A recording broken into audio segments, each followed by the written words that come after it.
Hello, and welcome to the Business Behind Small Business, the show that reminds you that just because you own a business doesn't mean you're a business owner.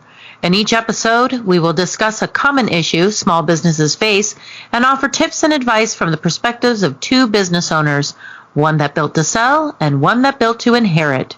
We are your hosts, Sevana Stone and Chloe Lee. There's a lot of business behind small business, so let's get to it.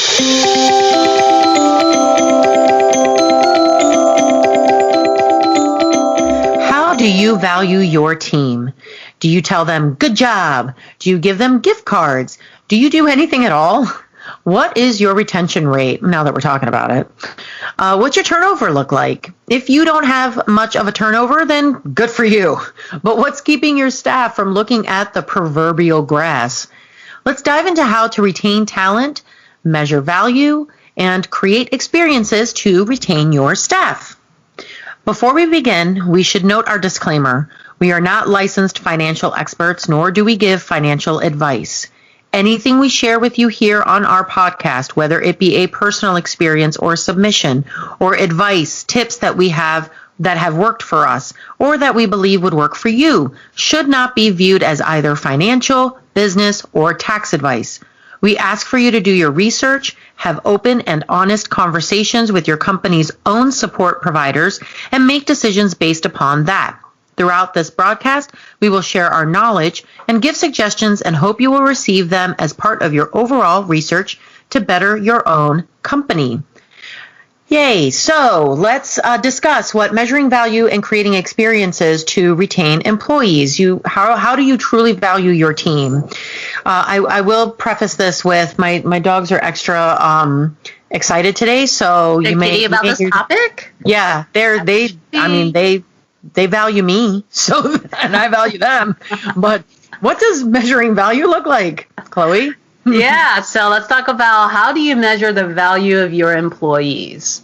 So figured we'll take a little bit of a different path beyond just monetary value, right? Mm-hmm. So I feel like that's the easy stuff to talk about what the hard cost is of your employees.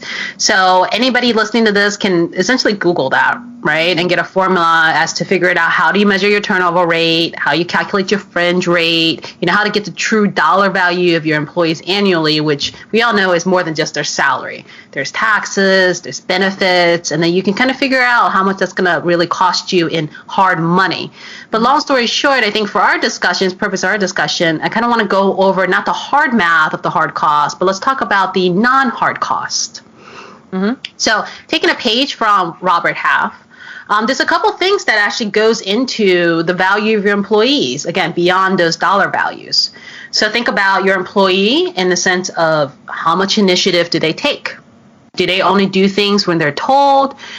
Even if they do kind of follow instructions to a T, which in itself has some value, are you kind of hiring that employee to be able to follow directions, or do you need somebody to proactively solve problems for you? And if so, that's part of the value of your employee. There's also decisiveness. Can your employee, how well does your employee actually weigh the pros and cons of like two decisions and make the one that has the highest return on your behalf? What about emotional expenses? So this one I really liked, and I never really knew kind of the term for it, but I guess emotional expense is a good way of putting that into words. Oh, for but sure. essentially that's, how does your employees make you feel and other people on your team?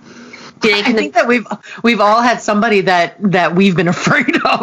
I think we've all hired somebody that didn't look crazy, but now they're crazy. Now how do you get rid of crazy? Well, and that's the thing too. I feel like at least crazy is easy to spot after a while. Like that's the obvious thing to spot, right? But then it's those people you hire where, darn, they're really good at what they do. Yeah, right? yeah. Amazing. Oh, yeah. They deliver. They're accurate. Mm-hmm. They do exactly what you want. But mm-hmm. They have a bad attitude.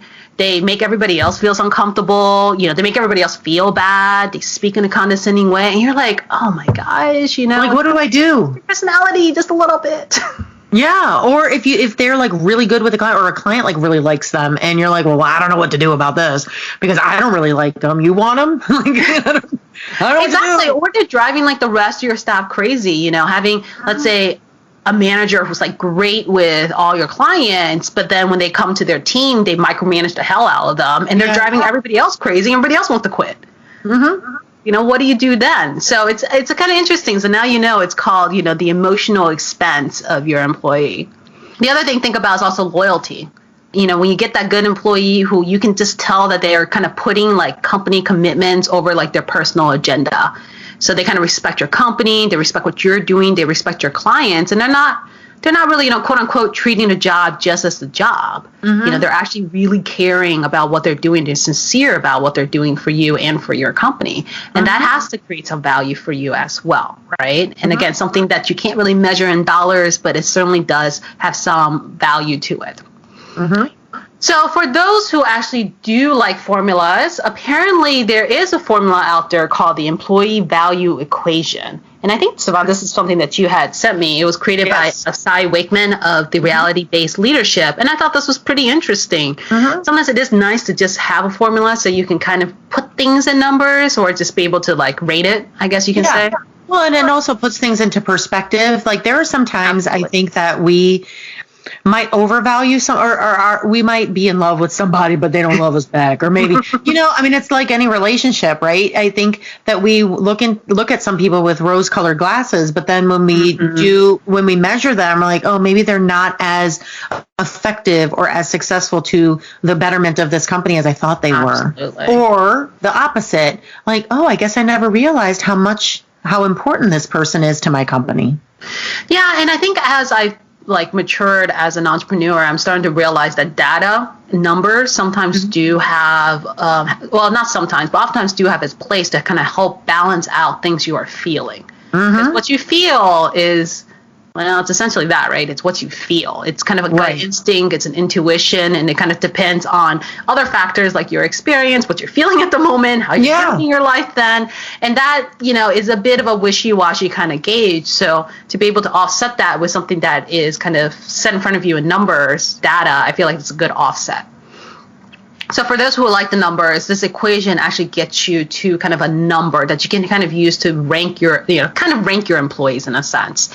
And it's a little interesting because the equation itself is actually or at least how would you say, kind of the test and the questions that gives you the number is kind of taken from an employee's perspective. So I think usually employees take this from their point of view of how much value they're bringing to a company. But, similarly as an employer, we can kind of flip that around and kind of make it work for us too. So the formula is the employee value equation equals current performance plus future potential less 3x the emotional expensiveness. And I think it's important to note that this is from you mentioned Cy Wakeman, but it's Cy C.Y. Wakeman. Yes. So definitely worth a Google, right? So if you do Cy Wakeman of Reality-Based Leadership, he actually does kind of have a template of how to do this and questions to ask and how to get to the numbers and the rankings. So we're not going to go into that detail, but we're just going to talk about kind of the formula as a whole. So current performance plus future potential less 3x emotional expensiveness. So current performance is essentially asking the question, how is the employee doing today? Future potential is the employee ready for what's next, right? So are they improving themselves? Are they learning? Are they growing, right? So what's next? And then emotional expensiveness is kind of what we just talked about earlier, right? Are they worth it? And then interesting to note is that there's actually a multiplier on the emotional expense. So that really just goes to show how far having somebody with a great attitude, who's a team player, and an overall great personality at your workplace can really just go a long way. And that's why there's a multiplier to this, which means it also goes the opposite way, right? So if they're not a great addition to your team, they bring the whole team down, then certainly it just shows how devastating that could be on your work culture and your business in general. Right. And so once you know that you have a great employee, the one thing you want to do as an employer is hold on to them for dear life. Do not let them go, right? Because it's so hard to come by. And I feel like that's the trap we always fall into, right, Sevana? I don't know if you ran into this, but that's definitely the trap. I mean, oh my gosh, I fell for this so many times when I was first hiring, and I just didn't know any better. you feel that everybody approaches work the same way you do, the same way your friends do. You just think that everybody comes with the same level of work ethics. And it is very different because everybody has a different experience. And then plus, like, I also constantly felt for the potential gap. I wanted to believe in the potential of everybody all the time, which, sometimes depending on your business, whether or not you can or cannot afford to do that. So anyways, I definitely learned that once you get a great employee, like you really want to do as much as you can to kind of keep them with you, and then kind of build like a group of just really great employees who can motivate each other and kind of drive the company together and have fun doing it. So that being said, I think this is a good time to kind of go through some ideas of how to create a great culture and experience to retain those great employees. Yeah, so creating experience is something that even a basic company can do. And you know what? It becomes more challenging when you're a remote company such as mine. How do you... Probably most people now. Well, yeah, that's true. And how are you still getting value from the employee? It's to make financial sense, right? Because like when I started the business, it was just me. And for quite a few years, it was just me. So my best experience was, all alone. And then when I started hiring people, it didn't occur to me that there should be some culture. It wasn't until I started hiring a lot of people that I was like, okay, there's going to be an expectation of what people are going to feel like when they're working for me. So I have to create an experience. And in all honesty, I did do some research, of course, because I always research our topics. And I was very pleasantly surprised that much of what was noted, what I found was creating the perfect experience in a workplace were things that I already do. So check that box for mine. Hey. So, but moving on, how can you create the perfect or at least a very pleasant experience for your staff to not only retain talent, but to attract talent as well? Because that's the thing that you really need to consider is what kind of an experience are you creating that's going to make people look into that when they're researching you, when you're hiring and say, ooh, they do these X, Y, and Z things. I want to be a part of that as well. That's a good point, though, because especially as a small business, when you're not at that level where you can pay top dollars for talent, but you need good talent, and especially in this generation, too, people are willing to take a job for less than dollar value if they're getting a great experience. So that's a good point, being able to show what your culture is and using that as some sense of leverage to attract great talent. Absolutely. And to be honest, like in the recruiting that we've been doing, we have been finding that people are more likely to pick the job, or rather more likely to say yes to the job if it's the experience they want over whatever their initial monetary amount that they requested is. Time and time again. It's more about the experience, less about the money, even though the money is really attractive too. But anyway, so one of the first things you can do is to create a short and sweet onboarding experience. In my company, we developed a short video with an accompanying PDF. It describes what you're doing, what you'll need, where to find things, what to expect from us, what we expect from you, just basically the short and sweet of it. So from the very first day what's going on, what it's like to work for us. And even if you found the perfect employee, there's still a ramp up to working in your company. It's important to lay out from the very beginning what your love language is. And I always say love language, but it's really true. Like is that based on that book? Funny enough, I have not read that book, but time and time again, I go to love language because I am an intercommunication nerd. And I truly believe that the two of you need to speak the same quote unquote language in order for there to be success. And if you lay out what your love language is from the beginning, then they'll know how you process communication and you'll know how they process communication. Understanding what processing communication or what intercommunication is, honestly, is the core of the success of everything that you do. But, that seems like something more for a marriage counselor than a growing business, but aren't you two going into a partnership similar to a marriage and likely seeing each other more often than you see your significant other? I mean, let's be honest. A well-defined, thorough onboarding is the first step in retention success. Do you think that Is it too early? Like, so if somebody's hiring their first employee, do you feel like it's too early to even put things in place like this? Or do you think that you should start doing it from day one for that first employee you bring in the door? Day one. Day one. Day one, because, I'm going to go back to the whole marriage thing. You don't go into a marriage with zero expectations, right?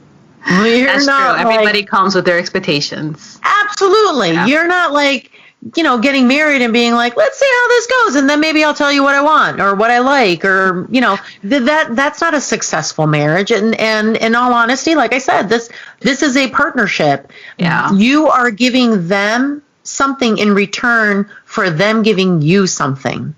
So this partnership hopefully will be a long one, and you have to lay out in the beginning what you expect of them and what they expect of you, because there's a whole lot said and what is not said.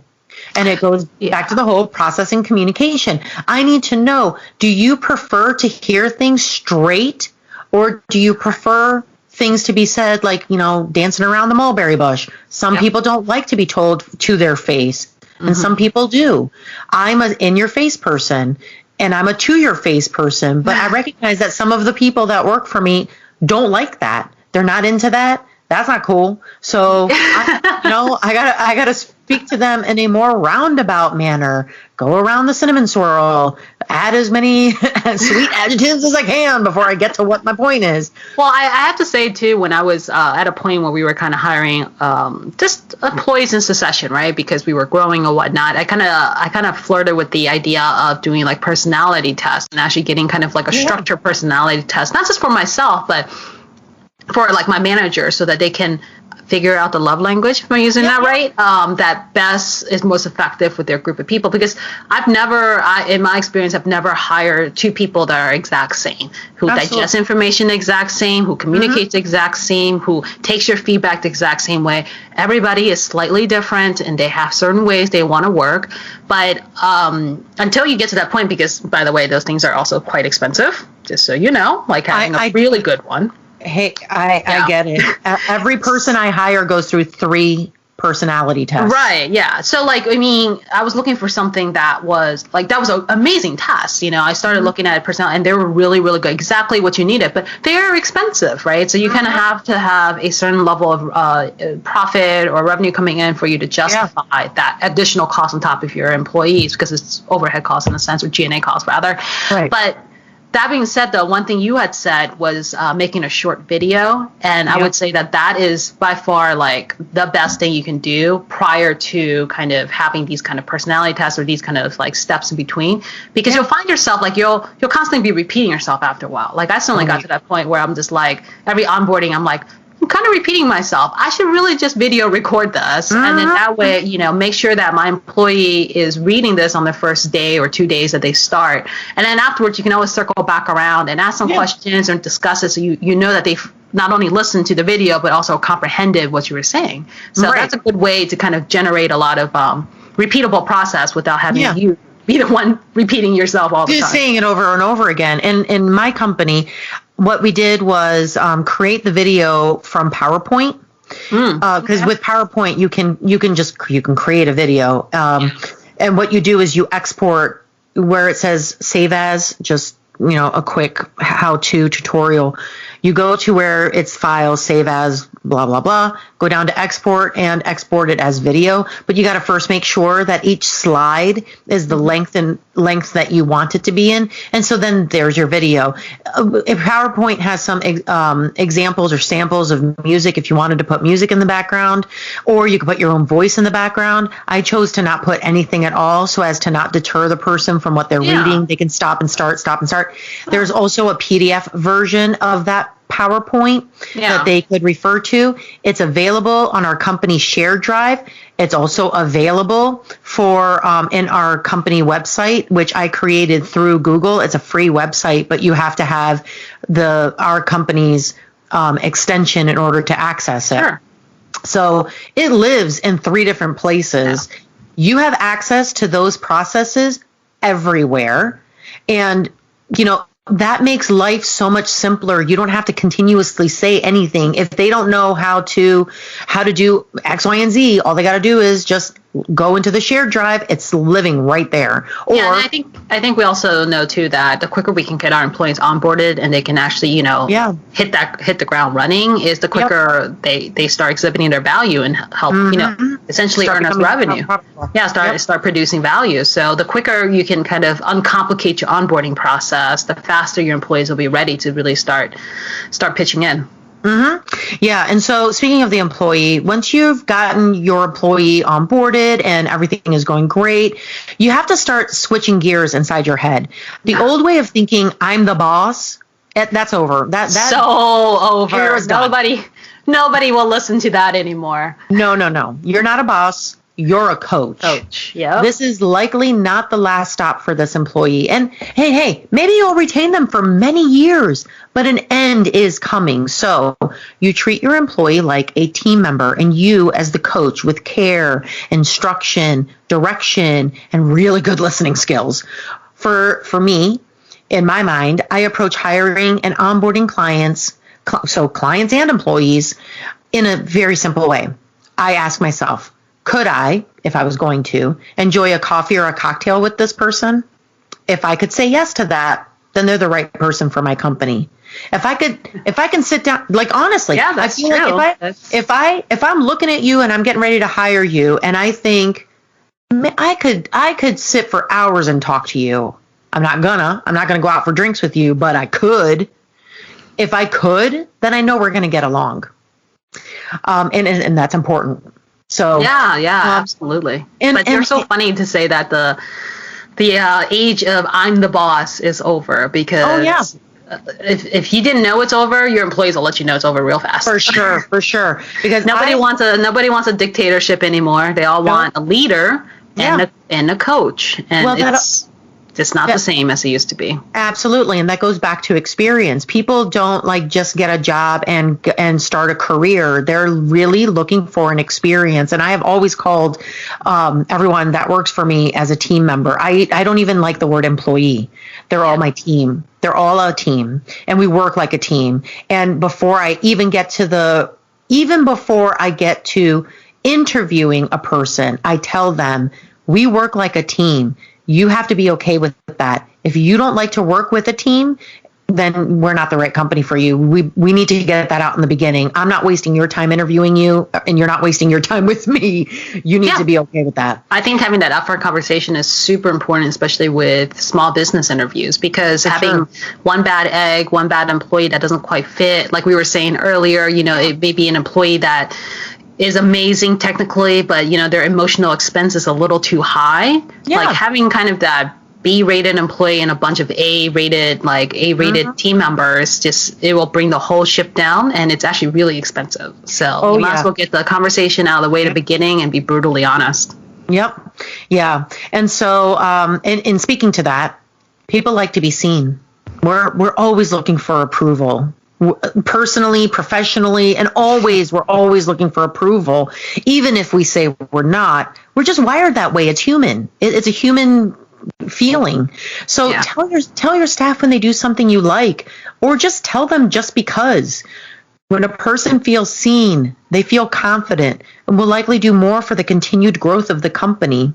I know I respond that way. I love it when somebody tells me that I did a great job, or anything nice, like your hair looks good. I'm cool with that too. I imagine everyone processes approval in different ways, or what they like to hear.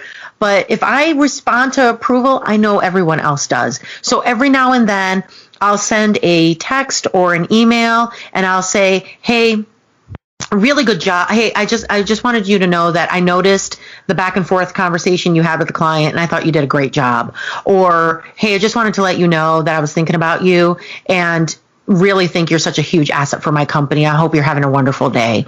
Whatever it may be, I need them to feel good, because we are lonely islands here. So I need them to feel good.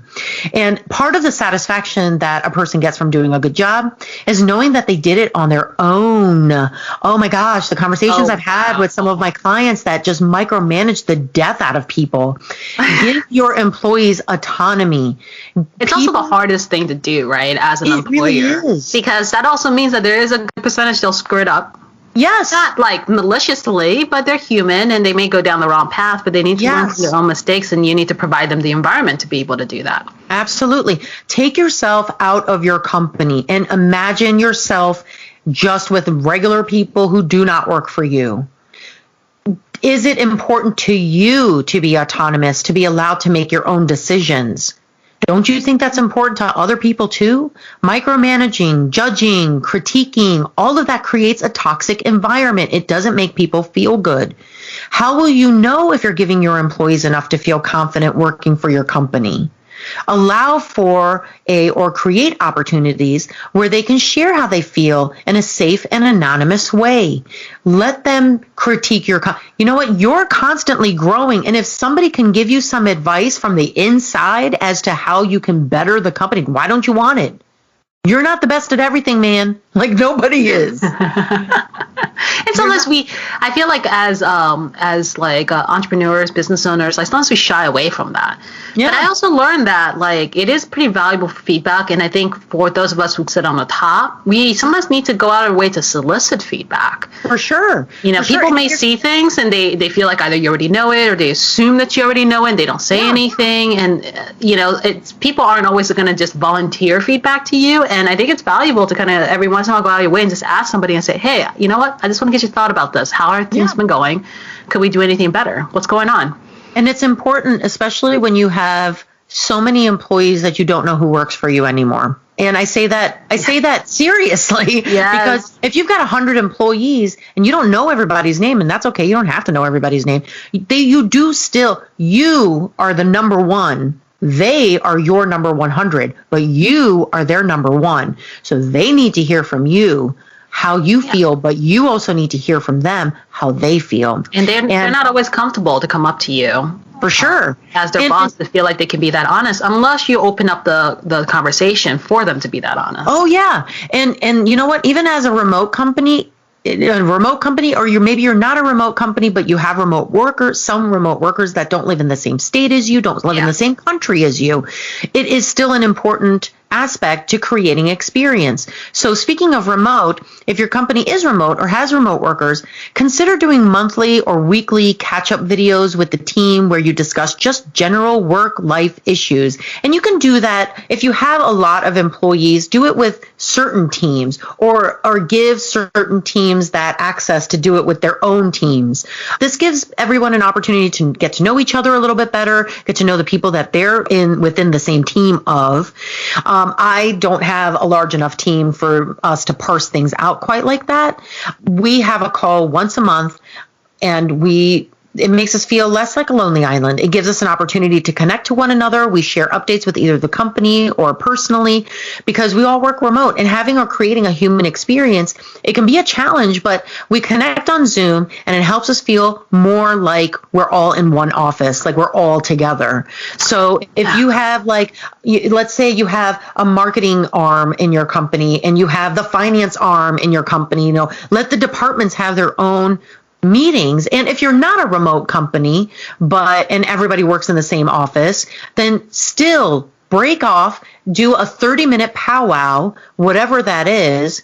And it's just a powwow. It's not where you're planning. It's not where you're marketing. It's not where you're doing. It's literally where you just take a breather and get to know each other as humans. Yeah, it's getting that human connection and finding space and time for that. In working, sometimes you get so bogged down with working and generating and producing that it's easy to forget that your team members are human, and it's easier for them to forget that you're human. Right. Sometimes they don't see you that much, right? Depends on how large your teams are. If you have managers, different departments, oftentimes you don't get to touch in on the entry level staff that you have, and so what they know of you and what they see of you is probably pretty one dimensional. Yes. And you'll be surprised how much comfort and how much, I don't know if joy is the right word, but how happy you can make your employee if you just spend even just 10 minutes reaching out and just saying, hey, 10 minutes, let's talk. How are you doing? How's your family doing? What's going on? And just have that human connection. Right.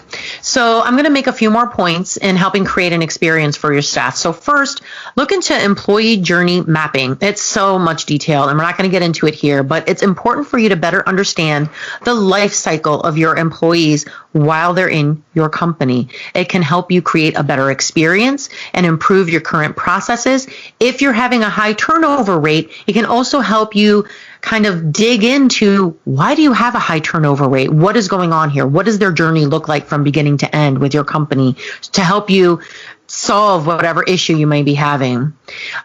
Implement stay interviews. Exit interviews are valuable, but they don't help you keep an employee that's getting ready to leave. It's already too late. Stay interviews can be between you and the employee or your manager and employee. It helps you understand what's important to that employee to get ahead of retention issues. It's really valuable. It can be done between your HR and employees. I mean, you name it, but Start implementing stay interviews. Create an employee benefits survey.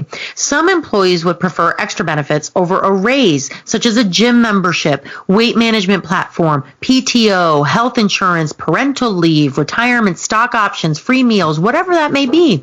This goes again into that whole experience where many people have been putting their experience over the amount of money, physical money that they're making. These little perks will help with retention. Offer career development or training. You can even take this to a scholarship program. If there are opportunities for upward mobility in your company, instead of hiring someone new, wouldn't it make sense to promote someone who's been with your company a while? That small investment, it's going to return tenfold. Any other kind of development, training, or educational programs you can create will not only make your staff want to stay, it will make the right people want to be a part of your company as well. And I mention this because my husband works in a very large company that is in the trades industry. And this is a huge, almost epidemic in the trades industry because no one's going into vocational training anymore. No one's going into the vocational careers anymore. So the issue that his company was having was that people were coming in as laborers or, at the ground floor, making the money that they need and then leaving. Or there are people that have been at the same level for like 15, 20 years and have not gone up. Why aren't those people being considered for higher level? Why are they not going up in the company? It's because they don't have the skills for it. So one of the things that they've thought of is we need to start keeping people here and help them rise. Many of them don't have educations. Why aren't we giving scholarships to go towards their education? And their education has to be in this field that we're in so that we can continue to keep them, retain them. And it is really an epidemic in any vocational career or field. So even if you're not in that, it's still important. If you've got a really good person working for you that's on the ground floor, train them because you would really like to see them at a management level. Yeah, and a lot of people they like progress. They want to see progress. Right. And if you can help them progress along their career or help develop them, then that's certainly just another reason why they'll stay with you longer. Absolutely. So why don't we jump into our famous examples? Because I feel like we could probably talk about this ad nauseum. Well, I mean, if anybody else wants to have an extension to this episode, just I guess they can email us and let us know something more we should dive into. Because there's definitely a lot more ideas and deeper ways to help retain your employees that we can, like you said, can go on for hours talking about. Oh, yeah. Yeah, definitely. Okay, so in each episode, we like to connect a famous example to our discussion to help you relate our talking points on a more global or well-recognized scale. Sometimes we use exact examples of either famous persons or successful business owners of today or in history. And sometimes we use examples of people who inspire us and have inspired today's discussion. So, Chloe, I'm going to turn it to you to share what your famous example is. Yeah, so my example is the company Patagonia. So they're that clothing company where they strive to provide you with clothing that you'll never have to replace. That was one of the things I was thinking about, so I'm glad you're covering them. Yes, and very true too. Their quality of their materials and just what they do is great. Even more inspiring is just kind of how the company culture is built. So they have a lot of benefits, as you can tell, that is really directed to promote like employee happiness. So they provide like on-site childcare. They even have policies that their employees must go surfing when the waves are good, even if it's during work hours. I thought that was so cool. That's hilarious. But that stuff is important, right? To be able to have your employees kind of enjoy that. Not to mention the physical benefits too. Right. They also fund up to 2 months of internship programs for any environmental nonprofit. So their employees can actually take on, or help fund like some of these programs, which is just amazing because Patagonia is all about the environment, and you can clearly see that through the benefits they offer in their company. And I feel like it's How I Built This is the podcast where they did interview the founder of Patagonia, and that's a pretty good podcast because you can really see how much he kind of cares about the environment, about the company he built, and about the employees that work for him. So it's a really great example about what we were talking about here today. Fantastic. Well, that was one of the companies that I couldn't decide on because I truly couldn't decide on just one. So there are some great examples of companies that improved employee experience and then skyrocketed into the successosphere. But I was truly surprised to find only one restaurant on the Fortune 100, and for it to be an 8-year in a row winner of Best Company to Work For. And I was even more surprised when I read who it is. It's Cheesecake Factory. A little background, and I'm kind of not surprised because they hail from Detroit. A little biased there, are we? just a little. Cheesecake in the Cheesecake Factory was created in a small duplex in Detroit by Mrs. Evelyn Overton. Her cheesecakes quickly gained notoriety, and her husband, along with their 2 children, worked together to sell cheesecakes out of their basement until 1971. And I want to say this was like 1948. Correct me if I'm wrong. So it was for a while when the kids were grown and the couple moved west. In 1978, their son David opened the first restaurant to showcase his mother's impressive array of cheesecakes.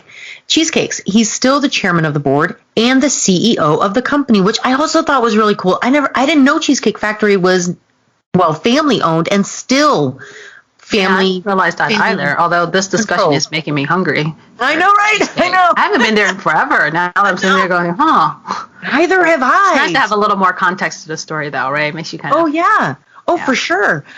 So Cheesecake Factory suffered the growing pains of any business achieving its goals, but everything changed when David Gordon was hired as the new president in 2013, which was 8 years ago. He brought a completely new way of thinking to the company, an entirely new approach to the employee experience.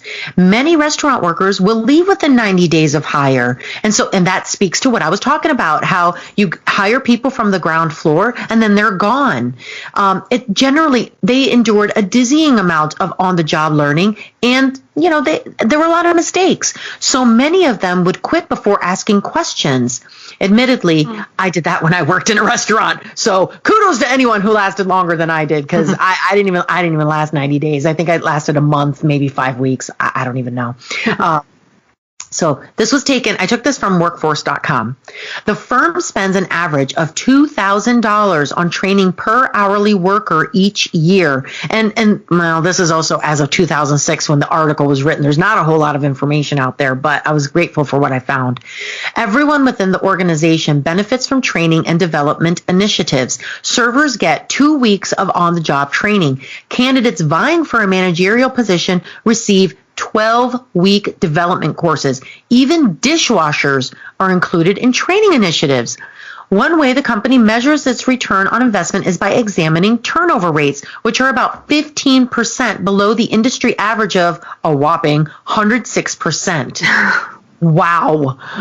Workforce development programs also contribute to high consumer satisfaction rates, loyalty, and repeat visits, which speaks to literally everything we already talked about. Well, now we can understand why Cheesecake Factory has been around so long. Absolutely. And Cheesecake Factory has created this experience for people where you can have a career, and a pretty good one, working for them. So there you go. So with each episode, we like to share either books, tools, apps, platforms, or anything we think is a great next step and connector to our discussion. So if you like our subject matter and want to learn more, you'll have a great place to start. So what are your recommendations? Yeah, so when a company's full of passionate employees, that company thrives. Like hands down, no questions about that. It's pretty hard to go wrong. So that being said, as a leader, we can inspire rather. We can all inspire our staff, our team members, our employees, and help them become passionate at what they're doing.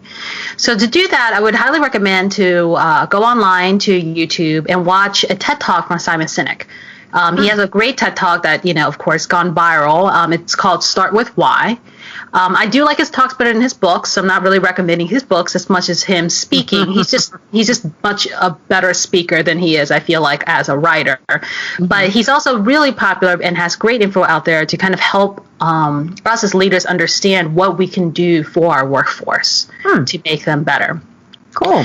The other book I'll recommend is also something I think I recommended before. It's called The Culture Code by Daniel Coyle.